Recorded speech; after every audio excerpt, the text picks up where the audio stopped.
আমি সবার সঙ্গে একটা ঘরোয়া বৈঠক করার জন্য অনেকদিন থেকে চিন্তা করছিলাম, কিন্তু আমার অভিজ্ঞতার অভাবে সেটা করে উঠতে পারতেছিলাম না। শুরু হয়েছিল যখন আমরা ডিসি কনফারেন্স করলাম, আমার খুব ভালো লাগলো যে সবার সঙ্গে দেখা হলো। সঙ্গে সঙ্গে বললাম যে আমরা জেলা পুলিশ সুপারদের নিয়োগ একটা করতে পারি, এরকম খুব ভালো হবে, একটা নিয়মিতভাবে করে এলো। তো বেশ কয়েকবার বলেছি, মনে হচ্ছে এতে একটা কাজ হবে, কেউ এটা অর্গানাইজ করবে, কিন্তু আমার এটা কথায় রয়ে গেছে, এটা হয়নি। সে একদিন সম্প্রতি আবার কথাটা উঠাতে, তো ঠিক আছে এটা আমরা করি। একটু দেরিতে হলো, তো হলো, আমরা সবাই একত্রে বসলাম, খুব ভালো লাগলো সবার সঙ্গে দেখা করে, যেটা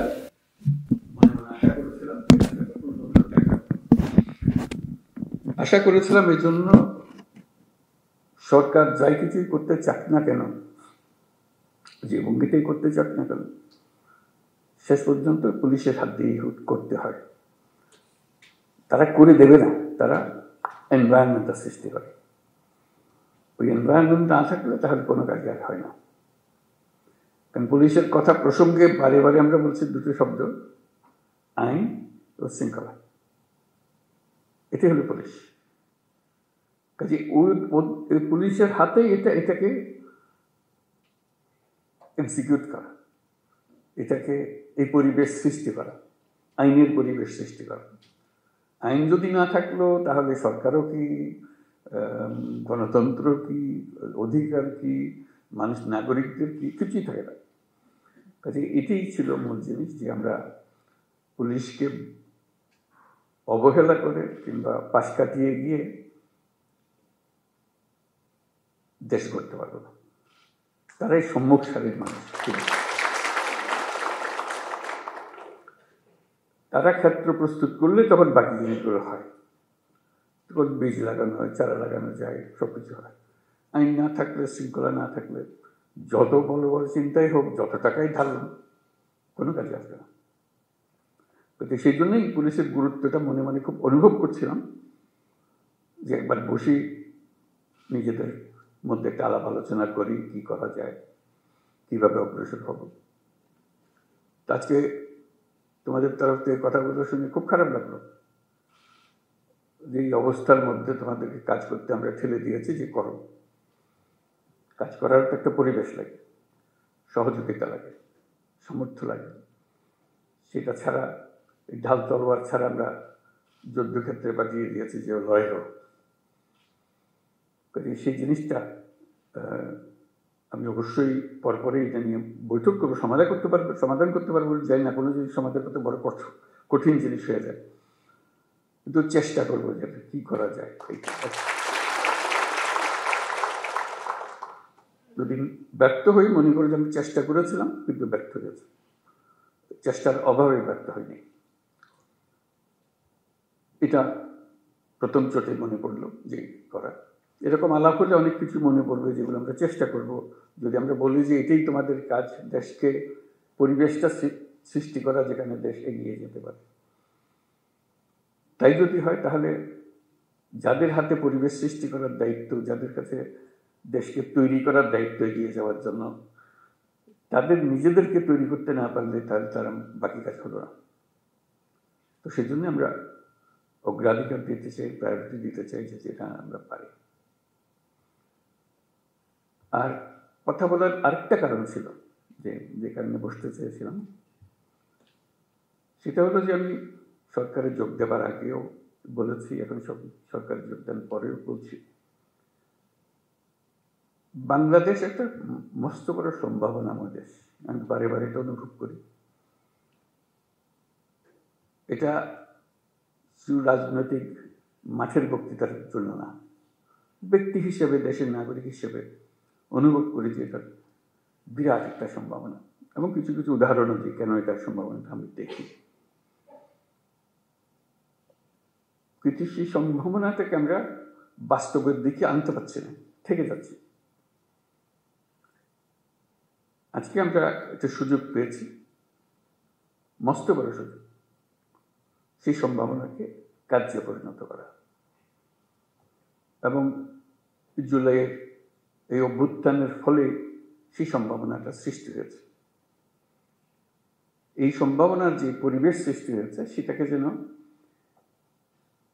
আমরা হারিয়ে না ফেলি। কেন হারিয়ে ফেলা খুব সোজা, মুহূর্তে হারিয়ে যায়। এই সম্ভাবনাকে ধরে রাখা, যেটুকু সময় আমাদের আছে সেটুকু সময়ের মধ্যে আমরা চেষ্টা করবো, ভবিষ্যতে যারা আসবে তারা আশা করি চেষ্টা করবে, পথটা যেন আমরা সৃষ্টি করে দিই। এই পথে আমরা এগুলো সম্ভাবনাগুলো বাস্তবে পরিণত হবে। শুধু বাংলাদেশ একটা সুন্দর দেশ হবে, নিয়মতান্ত্রিক দেশ হবে, গণতান্ত্রিক দেশ হবে, সেটা তো বটেই। আমি মনে করি বাংলাদেশ পৃথিবীর যে সমস্ত অগ্রগামী দেশ আছে যারা পৃথিবীতে নেতৃত্ব দেয় তাদের মধ্যে একটা হতে পারে, এরকম একটা দেশের সম্ভাবনা আছে। এটা কোনো আত্মতুষ্টির জন্য না, এটা আমরা, আপনারাও নিশ্চয় দেখবেন, তোমরা দেখবে এটা, যেটা একটু বিচার করলে মনে হয় যে হ্যাঁ এই সুযোগ আছে। আমি একটু কয়েকটা উদাহরণ দিই। এই যে গণ অভ্যুত্থান হলো, এটা বিরাট একটা কাণ্ড, ইতিহাসের একটা বিরাট পরিবর্তন সূচিত হলো। লণ্ডভণ্ড অবস্থার মধ্যে আমরা এই যাত্রা শুরু করলাম। সারা দুনিয়ার যত দেশ আছে সবাই আমাদেরকে সমর্থন করলো। শুধু মিনমিনে সমর্থন না, আচ্ছা আচ্ছা ঠিক আছে করো, ওরকম না, উৎসাহ করে এসে আসলো। তারা যেরকম মনে করেছে যে হ্যাঁ এই দেশ যদি উঠে দাঁড়াতে পারে সেটা ভালো সঙ্গী হবে সবাই। আমাদের উপরে তারা ভরসা করেছে, যেরকম আমরা নিজেদের উপরে সে ভরসাটা আনতে চাই। আমাদের সে ভরসা অনেক সময় হারিয়ে যায়, যে মনে হয় যে না কী হবে, এই তো দুদিন পরে আবার সব পাল্টে যাবে, কয়দিন থাকবে এটা দেখি আমরা, একটা প্রশ্নবোধক নিয়ে অগ্রসর। আমি যেটা বলার চেষ্টা করছি যে প্রশ্নগুলো সরিয়ে দেওয়া, আমাদের কোনো প্রশ্ন নেই, আমরা এটা করবোই, আমরা করার সামর্থ্য আছে আমাদের।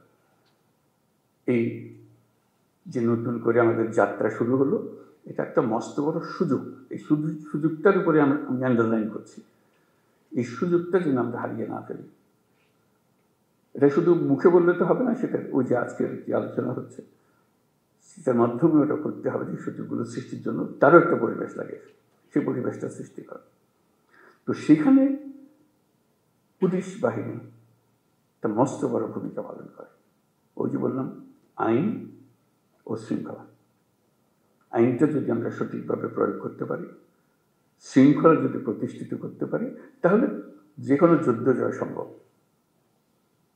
এই যে এগিয়ে যাওয়ার যে যুদ্ধ লড়াই, যেটা এটা আনন্দের লড়াই, এটা কোনো কষ্টের লড়াই না।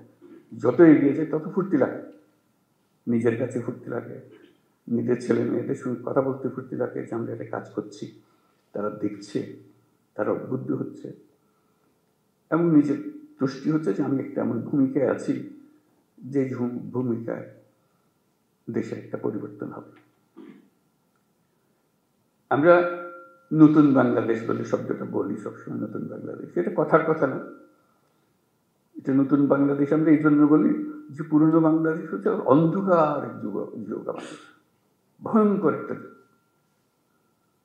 সেই ভয়ঙ্কর দিন থেকে আমরা সুন্দর ঝলমলে একটা দিনে আসতে চাই, সেটা হলো নতুন বাংলাদেশ।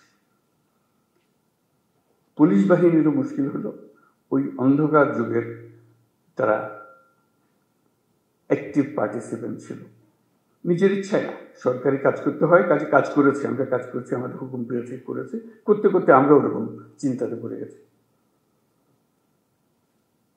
কাজে নতুন বাংলাদেশ সৃষ্টি করার জন্য তোমাদেরকে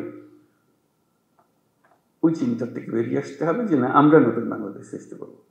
আমাদেরকে অনেক দোষ দেয়, আমরা দেখিয়ে দেবো মানুষ খারাপ না, আমরা খারাপ মানুষের পাল্লায় পড়েছিলাম, আমরা সে খারাপ মানুষ থেকে বের হয়ে এসেছি, আমরা ভালো মানুষ, আমরা দেখো কি করতে পারি।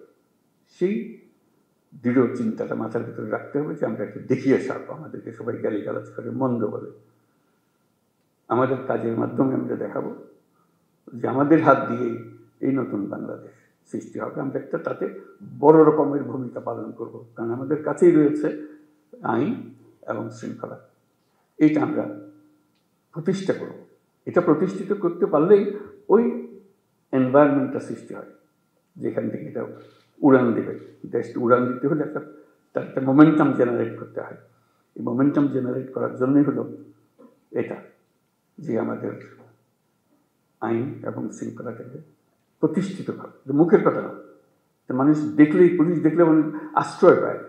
এখন পুলিশ দেখলে ভয় পায়, কি আমার এই খ্রিস্টের মধ্যে আটকে হলে, একটা ভয়ঙ্কর একটা ক্যারেক্টার। পুলিশ হলো বন্ধু, এটাই হলো, কারণ আমি আইনের পক্ষের মানুষ, আমি আইন প্রতিষ্ঠা করার মানুষ। আইন হলো আমাদের সবার আশ্রয়, তো পুলিশ হলো সে আশ্রয়দাতা, যে আমি আইনের আশ্রয় নিয়ে আসছি, আইন আমাকে আপনাকে সুরক্ষা দেবে। এটা যদি আমরা এই ইমেজটা যদি প্রতিষ্ঠিত করতে পারি, অতীতের সব কথা মানুষ বলে যাব। কাজে এটা নিয়ে কান্নাকাটি করে কোনো লাভ নাই, কারণ সেইটা আমরা বদলাতে পারবো না। সেই 16 বছরের ইতিহাসে আমরা বদলাতে পারবো না। সেই 16 বছরের কালিমা আমার সারা গায়ে মাখা আছে, আমি রাতারাতি পাল্টাতে পারবো না। এটা মানুষ হিসেবে আমি আমার কর্তব্য নির্ধারণ করতে পারি, আমি আমার সম্পূর্ণ নতুন ভাবমূর্তি আমি প্রতিষ্ঠা করতে পারি। এবং যে সরকার তোমাদের নিয়ে কাজ করছে, সেই সরকারের ইচ্ছা যে তোমরা সেই ভাবমূর্তিতে চলে আসো, যাতে করে সবাই, দুনিয়া সবাই দেখে, মানুষ, দেশের মানুষও দেখে আমরা শুধু পুলিশ বাহিনী না, আমরা নতুন বাংলাদেশের পুলিশ বাহিনী। এই ক্যারেক্টারটা জন্য দেখলে মনে হয় যে না, এই লোকটা, এই পুলিশটা নতুন বাংলাদেশের পুলিশ। তোমার কাজে কর্মে তখন মানুষ অতীত ভুলে যাবে, মাফ করে দেবে, যা আমাদের সবাইকে ভুক্তভোগী হতে হয়েছে, সেটার কারণে তাদেরকে সেই ভূমিকা পালন করতে হয়েছে। এখন সুযোগ পেয়েছে, তারা নিজের চরিত্র নিজের ভাবে উন্মোচন করেছে যে আমি নতুন বাংলাদেশের পুলিশ। এই নতুন বাংলাদেশের পুলিশ বলতে যা যা তোমার মনে আসে, সেই জিনিসটাকে প্রতিষ্ঠা করা, এটাই হলো আমাদের মূল কাজ। এটা করতে পারলে আমরা আমাদের এই যে সুযোগ সৃষ্টি হলো, আমি যে সুযোগের উপরে জোর দিচ্ছি, অভ্যুত্থানের কারণে যে সুযোগ সৃষ্টি হয়েছে, যার কারণে আমরা নতুন বাংলাদেশের কথা জোর দিয়ে বলছি। মাঝে মাঝে লোকে মনে করে এটাও একটা রাজনৈতিক বক্তব্য, বলতে শুনতে ভালো লাগে কিন্তু অন্তঃশাসন নয়। আমরা সেভাবে বলার চিন্তা করি নাই, আমরা বাস্তবিক পক্ষে মনে করেছি যে এটা একটা মস্ত বড় সুযোগ। এটা নতুন দেশ, যেমন নতুন দেশ আর আশেপাশের 2-4টা দেশের সঙ্গে পাল্লা দেবে তা না। আমরা দুনিয়ার মাঠে খেলোয়াড়, আমরা ছোট মাঠে খেলোয়াড় না। বাংলাদেশ, ওই যে বললাম, বাংলাদেশ অপূর্ব একটা দেশ। সেই দেশে যারা আমরা দুনিয়ার মাঠে খেলি, আমাদের দেখে লোকে হাততালি এসছে, বাংলাদেশ নেমেছে এবার, ওরকম চাই, ওরকম এমন করতে পারি। এটাও কোনো বাক্য উচ্চারণ করা মানুষের মধ্যে একটু ভাবনা চিন্তা সৃষ্টি হবে তা না। আমরা বাস্তবে পারি, আমাদের সেই সুযোগ আছে, সেই সুযোগগুলোর কথা বারে বারে বলার চেষ্টা করছি, এই সুযোগগুলো যেন আমরা গ্রহণ করি। তো সেই নতুন বাংলাদেশের পুলিশ বাহিনী হিসেবে আমাদের করণীয় কী করতে পারি? অতীত নিয়ে কান্নাকাটি করার দরকার নেই, নতুনের জন্য আমরা প্রস্তুত এবং করে দেখাবো। এটা মুখে বলে আমরা নতুন বাংলাদেশ করবো ইত্যাদি মুখে বলার দরকার নেই, কাজে বলবো যে হ্যাঁ এই হলো নতুন বাংলাদেশের পুলিশ বাহিনী। সবাই ভাবা দেবে যে হ্যাঁ এই একটা কাজ, এবং আশেপাশের যারা আছে তারা বললো যে ভাই আপনার একটা কাজ দেখালেন এবার। এটা আমরা চিন্তা করি নাই, পুলিশের হাত দিয়ে এর কাজ হতে পারে, পুলিশের মাথায় চিন্তা আসতে পারে। কারণ পুলিশ সম্বন্ধে ইমেজ হলো যে তারা খারাপটা আগে দেয়, খারাপটা আগে করে। আমরা ভালোটা আগে দেখবো, ভালোটা আগে করবো। আমাদের পুরো বাহিনীটা নিয়োজিত, 1-2 জন করা সেটা ঠিক আছে, খারাপ না, কিন্তু তাতে বাহিনী পাল্টায় না। বাহিনী সামগ্রিকভাবে একটা কাঠামো, এই কাঠামোর কাছে অনেক শক্তি, যদি আমরা সেই শক্তিকে ঠিক দিকে প্রসারিত করি। সেটি বলার জন্য, যে কমিউনিকেট করার জন্য, যে আমরা এই সুযোগটা গ্রহণ করি, আমরা কী কী করলে হবে সেই আলোচনাটা আমরা শুরু করি। যে এই জিনিস হলে এটা একটা টিম ওয়ার্ক, তো এটা তো আর একক কোনো উপদেষ্টা মহোদয় হুকুম দিয়া দিল আর তোমরা করে ফেললে, এরকম না। এটা সবাই মিলে একটা টিমের মতো খেলতে হবে। এবং বাংলাদেশের যত টিম আছে সবচেয়ে গুরুত্বপূর্ণ টিম হলো তোমরা, পুলিশ টিম। আমরা বহু টিম আছে, ব্যবসা বাণিজ্য অন্যান্য বহু রকমের জিনিস, কিন্তু গোড়াটা ঠিক করে দিতে হয় পুলিশকে। ওই যে বললাম যে পরিবেশ তার হাতে, পরিবেশ মানে কাজ করার পরিবেশ। এই পরিবেশটা তোমাদেরকে সৃষ্টি করতে হবে এবং তোমরা পারবে, না পারার কিছু নেই। এবং যদি অতীতের কোনো কাজে তোমার কাছে অনুশোচনা এসে থাকে, দুঃখ এসে থাকে, এই হলো সুযোগ। এই দুঃখটাকে মোচন করার জন্য এমন কাজ করব, মানুষ ওটা শুধু ভুলে না, এই যেটা নতুন কাজ সেটা দিকে আমাকে স্মরণ করবো, অতীতের প্রশ্ন উঠবে না আর আমার কাছে। তারা পরিষ্কার দেখবে যে আমরা কি করি না করি, এই জিনিসটা করা। তো সেটা বলবো যে আমরা তো করতে চাই, কিভাবে করব, আমাদের তো সুযোগ দিচ্ছে না। এই সুযোগটা কিভাবে আমরা করতে পারি? আমরা সবাই মিলে একটা টিম, তোমরা একটা টিম আলাদা এরকম না, আমরা সবাই মিলে একটা টিম। তোমাদেরটাও সেই সুযোগ করে দিতে হবে, যাতে করে আমরা যতটুকু আমাদের সাথে আছে সেগুলো, সেই আয়োজনগুলো করে দেওয়া যাতে আমরা করতে পারি। বাংলাদেশের সুযোগের মধ্যে একটা যেটা যে বললাম যে মৎস্য বড় সৌভাগ্যবান জাতি, তার মানুষ, মানে আমরা সবসময় চিন্তা করে এসেছি যে বাংলাদেশে এত মানুষ, এর কপালের দুঃখ ছাড়া আর কিছু নেই, খালি বাড়ছে তো বাড়ছেই এতগুলো মানুষ। বাস্তব পরিস্থিতি তো উল্টা। আমরা এত সৌভাগ্যবান জাতি যে আমাদের শক্তির অন্ত নাই, মানুষের শক্তি। মানুষের শক্তির সঙ্গে কেউ পাল্লা দিতে পারে। মানুষের ভিতরে ভীষণ রকম একটা সৃজনশীলতা আছে, যে সমস্যা দিকে সেই সমস্যাকে উল্টে পারে। এটা সমাধান এমন জিনিস হয় যে মানুষ চিন্তাও করে না, এটা সমস্যা ছিল, এটা এসে অদ্ভুত রকম করে পাল্টে হচ্ছে। আমাদের সেই সামর্থ্য আছে, কারণ আমাদের যে জনসংখ্যা তার বেশিরভাগ হলো একেবারে কাঁচা তরুণ। এরকম দেশ দুনিয়াতে নাই, এত মানুষ, এত তরুণ মানুষের দেশ। এবং সে তরুণ অসহায় তরুণ না, তারা নানা বুদ্ধি সল্লা করে, এটা করে ওটা করে, কোনো জিনিস বাদ থাকে না। আমরা অতীতে যা যা করে এসেছি একটু ফিরে দেখলে, তার ব্যাখ্যা করলে দেখা যাবে কী রকম সমস্যাটাকে তারা সমাধান করে দিয়ে নিজে নিজে শুট করে ফেলেছে। আমরা সবাই মিলে তাদেরকে বাধা দিয়েছি, সরকার বাধা দিয়েছে, পুলিশ বাধা দিয়েছে, ব্যবসা বাধা দিয়েছে, কিন্তু তারা এর মধ্য থেকে কাজটা করে ফেলেছে। আমরা পথে পথে তাদের বাধা সৃষ্টি করেছি। সরকারের একটা ভূমিকা হলো বাধা সৃষ্টি করা, আমরা সে বাধাকে তাকে দিয়েছি, সে বাধাকে অতিক্রম করে তাকে করতে হয়েছে। এখন আমাদের যেটা শপথ নিতে হবে, যেগুলো সিদ্ধান্ত নিতে হবে, যে মানুষকে আমরা বাধা দেব না, তার পথকে আমরা সহজ করব, তার পাশে থাকবো। তাহলে দেখবে যে এই দেশের এখন সমস্যা হবে না। শুধু তার পাশে থাকা, শুধু আইনের ভেতরে তাকে রাখতে হবে। তাকে বলতে ভাই আইনটা পাল্টেন না, আইনটা হাতে নিয়েন না, আইনের ভেতরে থাকেন, আমি যা দরকার আমি করে দেবো আপনার জন্য, আইনের ভেতরে থাকেন। আর আমি নিজে যদি আইন ভঙ্গ করি তাহলে সে তো বলবে যে আচ্ছা আমি কি, আপনি কি আমার ওয়াজ করতেছেন, সেই ওয়াজটা আপনি নিজে মানতেছেন না, সে হাসবে। এখন এটা কোনো অর্থ থাকবে না। কাজে নিজে আগে মানি যে আমি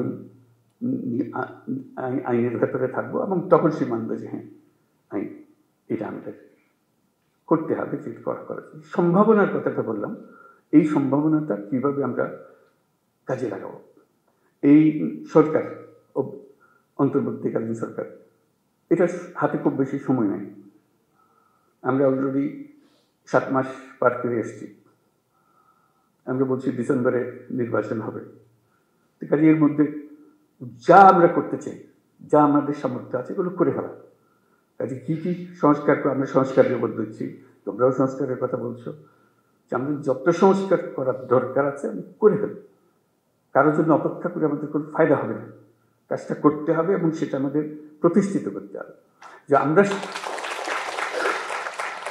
আমরা সেই অংশটা করব, এটা আশ্বাস দিলাম তোমাদেরকে। তোমরা আমাদেরকে বলো যে আমরা আমাদের পার্টটা আমরা করবো। আমরা এই নতুন বাংলাদেশের নতুন সৈনিক পুলিশ বাহিনী হব। এটা হলেই আমরা ওই ক্ষেত্রটা প্রস্তুত করলাম। এই ক্ষেত্র প্রস্তুত করলেই আমরা থাকি আর না থাকি, এটা রেশ থেকে যাবে, এটা চলবে। অন্যরা মনে করবে যে না এটা সুন্দর চলছে, এটা চলতে থাকবে, সেই জিনিসটা করে। যেহেতু নির্বাচন আসছে, নানা রকমের সমস্যা হবে, নানা রকম চাপ আসবে, তবে ডেসপারেট হয়ে যাবে, আমার ক্যান্ডিডেট জেতাতে হবে, ওর ক্যান্ডিডেটকে জেতাতে হবে। তুমি এখন আইন মানতে চাইলে তোমার উপরে খেপাখেপি করবে যে না কিছু তো আইন, তুমি আমাকে আইন দেখাও, এসব হবে। আমাদের সেখানে শক্ত থাকতে হবে, আইনের ভেতরে থাকতে হবে, যাতে করে যে সরকার নির্বাচিত হয়ে আসবে সে সরকারের আইনের সরকার যেন হয়, আইনের মারফতে যে এসছে, যে আইন ভেঙে ভেঙে এসছে সে সরকার কোনোদিন আইন রাখতে পারবে না, কারণ সে ভাঙারই অভ্যাসটা। কাজে এই যে সুযোগের কথাটা বললাম, এই জন্য বললাম এই সুযোগটা হলো এমন যে আমরা যাতে ভবিষ্যতের সরকারটা যেন আইন মানার সরকার হয়, এটার জন্য আমরা নিশ্চিত করতে পারি। সেটারও দায়িত্ব তোমাদের হাতে, যেহেতু নির্বাচনটা তোমাদের হাত দিয়ে হবে। কারো কথা মানার দরকার নাই, না অন্তর্বর্তীকালীন সরকার, না অন্য সরকার যারা নির্বাচন করছে তাদের বিষয়ে কারো কথা। আইন যা বলে তুমি আইনের ভেতরে থাকো, তাহলে পরবর্তী সরকার আইন মানার সরকার হবে। আর যদি বলছি হ্যাঁ ওরা কি আছে, ওরা তো আসতেছে, ওদের কুটুম মানুষ ছাড়া আমরা কি করব, তাহলে আমরা অন্যদিকে চলে গেলাম। যেই হোক সে ছাত্রদের দল হোক, সে পুরানা দল হোক, নতুন দল হোক, কিছু হয় না, বলে আমরা আইনের ভেতরে আছি। আইন আমাদের যা নির্দেশ দেবে সে নির্দেশ, আপনারা আইন পাল্টান, আমরা সে নতুন আইন সেভাবে করবো। ওই জিনিসটা যেন শক্ত থাকে, যে আইনের ভেতরে থাকবো, যাতে ভবিষ্যৎ আমাদের আবার এই পুরনো জগতে ফিরে যেতে না। আমাদের শুধু ভয় হলো আবার অন্ধকারে যেন হারিয়ে না যায়। এক মহা অন্ধকার থেকে আমরা পার হয়ে এসেছি, আমাদের কপাল ভালো, ছাত্ররা আমাদেরকে সেটা থেকে মুক্তি দিয়েছে। আমরা যেন আবার এই গর্তের মধ্যে ঢুকে না পারি, তাহলে আমাদের আর রক্ষা নেই, আমাদেরকে কেউ আর উদ্ধার করতে পারত না। তো আজকে খুব ভালো লাগলো আলাপ করে, আরেকটা বেশি আলাপ করে নিয়ে করতে। তোমাদের তো বিভিন্ন জেলার থেকে এসছো, বিভিন্ন রকম কাজ। অন্য সময় আমি বলেছি, আবার তোমাদের সঙ্গেও বলি সেটা কথা, এক একজন এক একভাবে কাজ করবে, নিজের সৃজনশীলভাবে কাজ করবে। আমার সমস্যা, আমি জানি আমার এলাকার সমস্যাটা কি। উপর থেকে হুকুমের অপেক্ষার দরকার নেই, উপরওয়ালারা হুকুম দেবে নানা জিনিস। আমি আমার জগতের সমস্যাটা দিকে, আমার জেলার কী কী সমস্যা, এটা আমি একটা তালিকা নিয়ে নেবো। এইগুলোতে আমি একটা প্রায়োরিটি দেবো, এই জিনিসগুলো আমি করবো। নিজের একটা ব্যক্তিগত একটা ডিসিশন, এটা আমি করবো। এই জিনিসটা আমি সহজ করে দেবো, এই জিনিসটা আমি করবো। যে সমস্ত জিনিস আমার দরকার, যেমন আমাদের আইন শৃঙ্খলার যা যা বিষয়গুলো আছে, বিশেষ করে নারীদের বিষয়ে এখন জোর আলাপ চলছে, যেটা আমাদের রক্ষা করতে হবে, নারীদের সুরক্ষা দেওয়া। এটা একটা মস্ত বড় কাজ। এটা আমাদের অবহেলার কারণেই এটা ক্রমে সমাজের মধ্যে দ্রুত বিস্তার লাভ করেছে।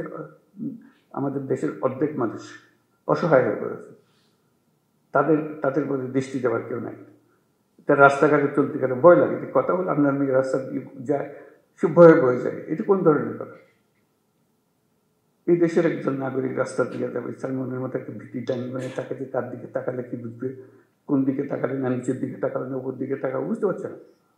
কোন কাপড় পরবো বুঝতে পারছে না। কোনটা আমি নিরাপদ হবো, আমার নিরাপত্তা কথা। বাপ হিসাবে, ভাই হিসেবে আমাদের তো একটা পারিবারিক দায়িত্ব আছে, তারপরে পুলিশ হিসাবে আমাদের সবচেয়ে বড় দায়িত্ব। আইনে তাকে সমস্ত অধিকার দিয়েছে, সেই আইন তার জন্য দেওয়া, তার হাতে তুলে দেওয়া, যে হ্যাঁ এই আইন আপনাকে অধিকার দেবে, আমি সেই আইন প্রয়োগ করার মালিক, আমি আপনার অধিকার নিশ্চিত করার দায়িত্ব আমার, আমি এই অধিকার নিশ্চিত করবো, আমার এলাকায় আমি নিশ্চিত করবো। সারা বাংলাদেশে কি হচ্ছে এটা তো আমি জানতে থাকবো, কিন্তু আমার হলো যে আমার যে এলাকাতে, আমি তো একটা এলাকার মালিক, আইনের মালিক, আমি হলাম সরকার, আইনের সরকার। কাজে আমার নিশ্চিত করছে সে অধিকার যেন প্রতিষ্ঠিত করতে পারে, কোথাও যেন এটা নিয়ে প্রশ্নটা তুলতে না পারে কেউ। এই নাগরিকদের অধিকার হিসেবে আমার সেই জিনিসগুলো দেওয়া, যাতে করে অধিকার থেকে সে কোনো রকম বঞ্চিত না হয়। তারপরে আরও নানা রকমের অধিকার আছে, সেগুলো যেন আমরা বঞ্চিত না হয় কেউ, সে প্রতিষ্ঠিত করা। বিশেষ করে নারীদের বিষয়টা এসছে বলে আমি উল্লেখ করলাম, এটা খুব গুরুত্বপূর্ণ বিষয়। কারণ তা না হলে আমরা ওই যে বললাম যে বহু সম্ভাবনার একটা দেশ, সেই সম্ভাবনা এখানে শেষ হয়ে যাবে যদি আমরা ওইটুকু না পাই। সংখ্যালঘুদের নিরাপত্তা একই ব্যাপার।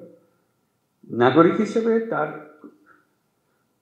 আমাদের কনস্টিটিউশন অনুসারে যত অধিকার দেওয়া আছে সবগুলো নিশ্চিত করা আমাদের দায়িত্ব, এবং সেই দায়িত্ব পুলিশের মারফতে আমাদেরকে এক্সিকিউট করতে হয়।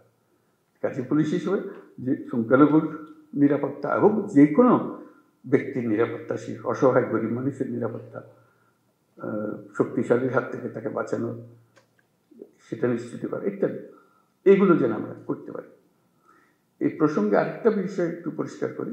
আমরা তো বললাম যে আমরা কাজ করব এবং নতুন বাংলাদেশ গড়ব এবং খুব দ্রুত আমরা এগোতে পারবো। সব ঠিক আছে, এগুলো কোনোটাই পেছনে কোনো প্রশ্নবোধক নেই, এগুলো নিশ্চিত একটা বিষয়। কিন্তু এর মাঝখানে আমরা একটা পরিষ্কার মাথার ভেতরে যেন রাখি, আমরা একটা যুদ্ধাবস্থার মধ্যে আছি। আমরা এই 8ই অগাস্টের পরে ভুলে গেছি যে আর যুদ্ধ নাই, এখন যুদ্ধ শেষ, কথা ঠিক না। আমরা একটা কন্টিনিউয়াস যুদ্ধাবস্থার মধ্যে আছি। এইটা যেন মনে থাকে যে আমরা যুদ্ধাবস্থার মধ্যে আছি। এই যুদ্ধ অবস্থার থেকে আমাকে জয়ী হয়ে ফিরে আসতে হবে, বের হয়ে আসতে হবে। এই যুদ্ধটা কিভাবে হয়? পরিষ্কার, লোকের সুযোগ গ্রহণ করে, যারা পরাজিত শক্তি তারা সুযোগ গ্রহণ করে একটা উস্কিয়ে দেবে, একটা কিছু গোলমাল পাকিয়ে দেবে, এবং প্রথম নজর আসবে পুলিশের নজর। তার দৃষ্টিতেই তো সাংঘাতিক, তো আমাদের বিরাট শৃঙ্খলা ভঙ্গের কাজ করবে, আমাদের শান্তি নষ্ট করবে, আমাদের গোলযোগ পাকিয়ে বলবে। তার চেষ্টা হলো একটু গোলযোগ পাকিয়ে দেওয়া। সে তো সম্মুখ যুদ্ধে আসতে পারছে না, সে কথা একটা প্রচার করবে, প্রচার করে দিয়ে একটা মহাকাণ্ড তুলে দেবে যে এই ওকে মেরে ফেলেছে, ও কী হয়েছে, ও এইরকম করেছে, একটা কথা, একটা ছবি ছাপিয়ে দেবে, একটা পোস্টার লাগিয়ে দেবে ইত্যাদি। এটা কন্টিনিউয়াসলি চলতে থাকবে, কারণ সেই যুদ্ধ ক্রমাগত তীব্রতর হবে। যতই নির্বাচন কাছে আসবে ততই তীব্রতর হবে, কারণ ওই পরিবর্তন হয়ে গেলে আবার তারা মনে করবে যে আমরা আরেকবার পরাজিত হয়ে গেলাম, ওখানে যুদ্ধ পরাজিত হয়ে যায়। কাজে সেই এটা তীব্রতর করতেই থাকবে। ওইখানেও ফ্রন্ট ফোর্স হলো পুলিশ বাহিনী, নজরে রাখা এবং সবার দিকে খেয়াল রাখা। কাউকে সন্দেহ করেছি তার মানে এই নয় যে তাকে এখনই আমাকে কারাগারে নিয়ে, তা না। সেও দেশের নাগরিক, কাজে তার দেশের নাগরিক হিসাবে তার অধিকার আছে, যদি নাগরিক হিসাবে থাকে। আর যদি দোষ করে থাকে তার উপর নজর রাখবে, দোষ করা মাত্র যেন আমি তার ধরে রাখতে পারি, যেটা আমাদের নিরাপত্তা বিঘ্নিত করছে, আমার আইন ভঙ্গ করছে ইত্যাদি ইত্যাদি যেগুলো আছে। কাজে যেটা আমার আন্ডারলাইন করার কথা যে আমরা যুদ্ধাবস্থার মধ্যে আছে, এই যুদ্ধাবস্থা চলতে থাকবে, বিশেষ করে ইন্টেন্সিফাই হবে, ক্রমাগতভাবে এটা ঘনীভূত হবে। এই মেঘ আস্তে আস্তে কালো মেঘ, কাল থেকে আরও প্রচণ্ড বেগের মেঘ, ঘূর্ণিঝড় ইত্যাদি হতে থাকবে। আমরা যদি সতর্ক থাকি তাহলে এটাকে আর বাড়ার সুযোগ দেওয়ার দরকার হবে না। এই প্রসঙ্গে দেখা যাবে যে অনেক অপপ্রচার, এগুলো তোমরা পরিচিত সব অপপ্রচার যে হয়, অপপ্রচারের একটা মহা কারখানা আছে। নিত্য নতুনভাবে অপপ্রচার হবে, তোমাকেও কনফিউজ করে ফেলবে যে আসল কথা তুই বুঝতে পারতেছ না কী হইতেছে। কাজে সেটার থেকে বাঁচে, এই অপপ্রচার থেকে বাঁচে। অপপ্রচারে কোনো একটা সূত্রপাত হলে তোমার এলাকায় যদি হয়, সঙ্গে সঙ্গে এটা রিপোর্ট করা যে এখানে একটা অপপ্রচার চলছে, এটাকে শিগগিরই এটাকে পরিষ্কার করে ধরতে হবে, লোকে যেন ভুল ধারণার মধ্যে না থাকে। নড়াচড়া ইত্যাদি, কারাই অপপ্রচার করছে, কারাই ফ্যাক্টরি বানিয়েছে, কোথায় বানিয়েছে, কারণ তাদের এন্ট্রান্স সর্বত্র, যেহেতু তাদের হাতে বিশাল অঙ্কের টাকা আছে, কি পরিমাণ টাকা আছে সেটা পত্রপত্রিকায় তোমরা দেখতেছো। ওইটার থেকে ওই যুদ্ধটা আমাদের জয়, আমরা এই যুদ্ধকে উঠতে দেবো না এটা। আর আমাদের জগৎকে আমরা যে নতুন বাংলাদেশ গড়তে চাই, সেই নতুন বাংলাদেশ দিকে আমরা অগ্রসর হব। এটা ডিসিদের মিটিংও বলেছিলাম, এখানেও সেটা বলি আমি, এটাও আমার কাছে খুব গুরুত্বপূর্ণ বিষয়। সেই জন্য এটা হলো যে আমরা 64 জেলার 64 জন দায়িত্বে আছে। 64 জন তো একরকম না।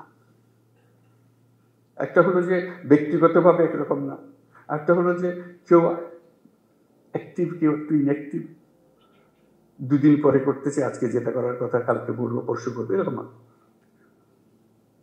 তো সেটা যে আমরা যাচাই করবো কীভাবে, সেই জন্য স্বরাষ্ট্র মন্ত্রণালয়কে বলবো একটু খেয়াল রাখা, এটা একটা প্রক্রিয়া সৃষ্টি করা, যাতে করে উৎসাহ হয়। আমার কাজের মধ্যে একটু উৎসাহ আছে, আমি যেন ঝিমিয়ে পড়লে এটা আমাকে জাগিয়ে দেয়। আমি পারি, কিন্তু একটু ঝিমিয়ে গেলে একটু চাঙ্গা করে কি করা, আমি প্রস্তাব দিচ্ছি যে র্যাঙ্কিং করা।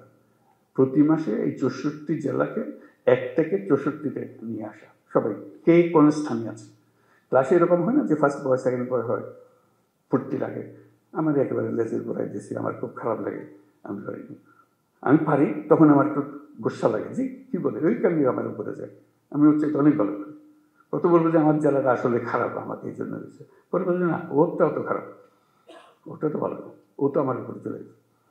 এই জিনিসটা করে, এটা খেলার মনোবৃত্তি থেকে, কোনো কাউকে শাস্তি দেওয়ার জন্য না, যে এটা খেলোয়াড়, যে সবাইকে জানানো হবে এই কী ক্রাইটেরিয়াতে হবে সেই ক্রাইটেরিয়াটা তার ঠিক করে দেবেন। তোমরা জানো যে এই ক্রাইটেরিয়াতে বিচার হয় এবং প্রতি মাসে এটা তৈরি হয় 1 থেকে 64। তো আমাদের যেটা হবে তাদের স্বরাষ্ট্র মন্ত্রণালয়কে বলতে যেটা হবে, একই ব্যক্তি বারে বারে 64তে থেকে যায়, এটা নিয়ে এখন আমাদের সন্দেহ। আগে যে 64 ছিল 66, তারপর 63তে চলে গেছে, তারপরে 50-এ চলে গেছে, তারপরে 32-এ চলে গেছে, সে নড়াচড়া করে। এইগুলো 64 আর নড়ে না দেখি, খালি ওখানেই থাকে। তাহলে তার মধ্যে একটা বেসিক প্রবলেম আছে, হয় এটা তার পারিপার্শ্বিক একটা প্রবলেম অথবা তার ব্যক্তিগত একটা প্রবলেম। সেটার দিকে নজর দেওয়া, তার একটু সাহায্য করা, যে একটু নড়াচড়া, একটু 2-1 ধাপ উপরে ওঠো, চেষ্টা করো, উৎসাহিত করা। কেন এটা উৎসাহিত করা, ইনসেন্টিভ দেওয়ার জন্য, যে আমরা দেখালাম যে কী হলো। ওই শুধু নজর রাখা যে জায়গাতে আছে নিচের দিকে, সেই নিচের দিকে থেকে যাচ্ছে, উপর দিকে উঠতে ওঠার চেষ্টা করতেছে না বা পারতেছে না, তাহলে তাকে ট্রেনিং দিতে হবে, তাকে সাহায্য করে দিতে হবে যাতে করে একটু উপরে উঠতে পারে। আর যে 10-এর মধ্যে ঢুকে গেছে আর 10 থেকে নামতেছে না, বাবা সে শক্ত করে ধরছে, সে ভালো, তার দিকে একটু নজর রাখা যে হ্যাঁ ভালো কাজ, ভবিষ্যতে অনেক কাজ দায়িত্ব দেওয়া যাবে তাকে, যে 10-এর মধ্যে থাকে, প্রত্যেকবারের দিকে 10। এরকম একটা প্রক্রিয়া হলে ফুর্তি লাগে কাজ করার মধ্যে। তা আমরা প্রযুক্তিকে আনতে চাচ্ছি আমাদের কাজের মধ্যে। আমরা পুলিশ রিপোর্ট করা, কী বলে এটা, মামলা রুজু করা, এগুলো অনলাইন, এগুলো আছে না অনলাইন চালু করে কাজ হচ্ছে আমি ভালো। এই অনলাইন আমরা সব যত কিছু আছে এখন অনলাইন করার চেষ্টা করি, এইটা দিয়ে শুরু হলো অনলাইন এটা মামলা রুজু করা। আমরা দেখবো তো কোন জেলাতে কয়টা হয়, এটার একটা ছবিটা দিয়ে দেওয়া, টেবিলটা দিয়ে দেওয়া। এই জেলাতে এই মাসে, এই মার্চ মাসে 32টা হয়েছে, এই মাসে আগের মাসে 30টা ছিল, আগের মাসে 20টা ছিল, এখন 32টা হয়েছে। আরেকজনের প্রথম মাসে 20টা ছিল, তাদের মধ্যে 40 হয়েছে, তা তো 80টা হয়েছে, দ্রুত চলে যাচ্ছে। একই কাজ, একজনে সবাইকে উৎসাহিত করছে, যেখানে কাজ আটকে যাচ্ছে সেখানে তাকে সাহায্য করছে, যে আমি ফোন করতেছে, ভাই কি আমাদের এখানে আটকাই দিলেন, কি এটা চলতেছে না, আমার পারতেছি না, তো আমরা আমাদের বারবার কমপ্লেন আসছে, আসেন একটু ঠিক করে দেন, নাহলে আমি পিছিয়ে যাবো। অর্থাৎ এই সংখ্যাটা বাড়তে হবে। আসতেছে মামলা আসতেছে, কিন্তু লিখিতভাবে আসতেছে, আমরা বলি না লিখিত মামলা আস্তে আস্তে আমরা বন্ধ করে দেবো। এটা অনলাইনে আসতে হবে, অনলাইনকে তাকে অভ্যস্ত করা, যে হ্যাঁ আসলে ভাই আপনাকে দেখাই দেবো, আর চলেন আপনি অনলাইনে করেন এটা। সে তো জানে না অনলাইন প্রথম দিকে, কাজে আসলেও আরেকজন বলবো আসছে, একজন সময় হয়ে গেছে, আপনি তো অনলাইন শিখে ফেলেছেন, ওইখানে শহরে অমুক জায়গাতে আছে, ওরা করে এগুলো, আপনি ওখানে যেন ওরা করে দেবে, আমার কাছে আসার দরকার নেই। উৎসাহ সহকারে তারা দেবেন, যাতে আর নম্বরটা বাড়ে, আপনার অনলাইনের সংখ্যাটা বাড়ে। যত অনলাইনের সংখ্যা বাড়বে তত বুঝলাম যে কেউ না কেউ ইনিশিয়েটিভ নিচ্ছে, ইনিশিয়েটিভ নিলে কাজটা হতে পারে, সে কাজগুলো করে দেওয়ার জন্য। এরকম প্রত্যেকটা জিনিস মানে অনলাইনের মধ্যে আমরা আনতে থাকবো। ন্যাশনালি অনেক জিনিস আমরা অনলাইন নিয়ে আসবো, যেমন কর দেওয়া, ট্যাক্স দেওয়া, পুরো ট্যাক্স সিস্টেমটা অনলাইন হয়ে যাবে, অনলাইনে দেবে। অর্থাৎ তাকে সরকারি অফিসের পেছনে দৌড়াদৌড়ি করতে না। এগুলো আছে, দোকান আছে, তার এখানে আমি ট্যাক্স দিতে পারি, ব্যাট দিতে পারি, যা যা করতে হয়, লাইসেন্স নিতে পারি, সব কিছু দেওয়া হচ্ছে। আমার তথ্য দিলে সে আমার লাইসেন্সটা দিয়ে দেয়, ঘুরে গেছে, তার সঙ্গে আর কোনো কিছু, দোকান সাজাই বসে আছে, আমি শুধু গিয়ে টাইপ করতেছি। এরকম প্রতিটি ক্ষেত্রে আমরা ওই সিস্টেমে আমরা চলে যাচ্ছি আস্তে আস্তে। যেমন এখন ইয়ের ব্যাপারে, পাসপোর্টের ব্যাপারে বলেছি, নিশ্চয়ই তোমাদের নজরে এসছে, আমরা বলছি পুলিশ ভেরিফিকেশন লাগবে। প্রথম সব চমকে গেছে, আর বলে কি পুলিশ ভেরিফিকেশন, এত অভ্যস্ত হয়ে গেছে আমরা পুলিশ ভেরিফিকেশনে, যেটা তুলে দেওয়া মাত্র চমকে উঠেছে, কারণ অথচ এটা কোনো দরকার নেই। আমি এই দেশের মানুষ, আমার এনআইডি ছাড়া প্রতিষ্ঠিত করেছে, আমি এই দেশের নাগরিক, নাগরিক হিসেবে পাসপোর্ট পাওয়া আমার অধিকার। আমার যদি কোনো কেস থাকে, মামলা থাকে, সরকার আমাকে সেটার জন্য বাধ্য করে বলে যে না এই লোকের মামলা আছে, তাকে কোনো সময় পাসপোর্ট দেওয়া যাবে না, সেটা সে করতে পারে। তার ইয়েতে গেলেই আমরা পাবো, তার আইডিতে গেলেই আমরা পাবো ডেটাবেসে যে তার নাম মামলা আছে, পরিষ্কার হয়ে, কারণ ভেরিফিকেশনের দরকার নেই। এই একটা হামলা মামলা মাসের পর মাস, বছরের পর বছর চলে যাচ্ছে, সে বেচারা পাসপোর্ট পাচ্ছে। তো আমরা বলছি একটু ভেরিফিকেশন রাখতাম। তখন প্রশ্ন উঠলো, এটা একটু বিপদে ফেললেন আমাদের, রোহিঙ্গারা যদি এর মধ্যে ঢুকে যায়, কারণ ভেরিফিকেশন লাগাতে, ভেরিফিকেশনে বুঝতে পারতাম যে এটা রোহিঙ্গা, কাজে তারা আমরা পাসপোর্ট দিতাম না। তো আমরা ঠিক করলাম যে না, সেটা UNHCR যারা রোহিঙ্গাদের দেখাশোনা করে, প্রসিডিউর, তাদের ডেটাবেস আছে, তাদের ডেটাবেস থেকে সব জানবে যে ওটা দেওয়া মাত্র ওই নম্বর ওর এনআইডি দেওয়ার মাত্রই বলবে যে ও তো এনআইডি নেই, এনআইডি ওটা বেজাল এনআইডি আছে, সে বেজাল এনআইডি অন্য জায়গায় চলে যাবে। তো তখন তার ইয়েগুলো আছে, বায়োমেট্রিক্স আছে, বায়োমেট্রিক্সটা দিলেই সঙ্গে সঙ্গে বলবো যে এটা রোহিঙ্গা ক্যাম্পের বাসিন্দা। তার যেহেতু ওই দুটা ডেটাবেস কানেক্টেড হয়ে যাবে, এটাই এখন আমরা প্রক্রিয়া করছি যে দুটো একত্র হয়ে যাবে। এটা দেওয়া মাত্রই সমস্ত তথ্য স্ক্রিনে বেশি উঠবে যে ওখানকার, তাহলে সেখানে পাসপোর্ট দেওয়ার পাসপোর্ট অথরিটি ঠিক করবে যে তুমি তো রোহিঙ্গা, তোমাকে আমরা দিতে পারলাম না। কাজে ওখানে পুলিশ ভেরিফিকেশনের দরকার নেই, যেহেতু টেকনোলজি আমাদেরকে সাহায্য করছে। অর্থাৎ আমরা ওই পথে অগ্রসর হবো যাতে তোমাদের কাজগুলো সহজ হয়, আইডেন্টিফিকেশন সহজ হয়, যাতে আমরা অগ্রসর হতে পারি, সহজে অগ্রসর হতে পারি যারা যারা আছে, কি আছে না আছে সেগুলো নিয়ে কাজ করার জন্য। কাজে বহু সম্ভাবনা আছে আমাদের এগুলো করার জন্য। আমরা শুধু এই কাজগুলো করি আনন্দে সহকারে করি, এগুলো কোনো কষ্ট সৃষ্টি করার জন্য করতে চাই, সবার আনন্দ। আমি আমার কাছে নিয়োজিত থাকি এই কাজে, কে কার পাসপোর্ট নেই, তার জন্য কোন গ্রামে যেতে হবে, তাতে আত্মীয় স্বজন বের করতে হবে, পুলিশ ভেরিফিকেশন, সেও একটা কঠিন কাজ। তোমাকেও যে ঝামেলার থেকে মুক্ত দিলাম, সে লোক তো ঝামেলার থেকে মুক্ত হয়ে গেল। টেকনোলজি ইউজ হলো, টেকনোলজি ইউজ করে আমরা অনেকগুলো কাজ এখন থেকে করতে আরম্ভ করব, এবং যেখানেই টেকনোলজির মোকাবিলা হবে দেখবে উৎসাহিত করবে যে ভাই ওভাবে এটাই ভালো, অনেক শান্তিতে থাকবেন আর কোনো অসুবিধা হবে না, নিজের কাজগুলো করতে পারবে। অর্থাৎ ভূমিকা পালন করার জন্য আমাদের অনেক জিনিস আছে। পুলিশ বাহিনী হলো আমাদের কোর বাহিনী, যাতে মানুষের সঙ্গে, সরকারের সঙ্গে যে আমাদের সংযুক্ত রাখে, মানুষের মনে উৎসাহ সৃষ্টি করে, আনন্দের সৃষ্টি করে যে আমরা জাতি হিসেবে এগিয়ে যেতে চাই, আমরা হেরে যাওয়ার জাতি না, আমরা জয় হওয়ার জাতি, আমরা পারবো, আমাদের সেই সম্ভাবনার দুয়ার খুলে গেছে, সেই সম্ভাবনাগুলোকে আমরা কাজে লাগাতে চাই, সেই কথাগুলো বললাম।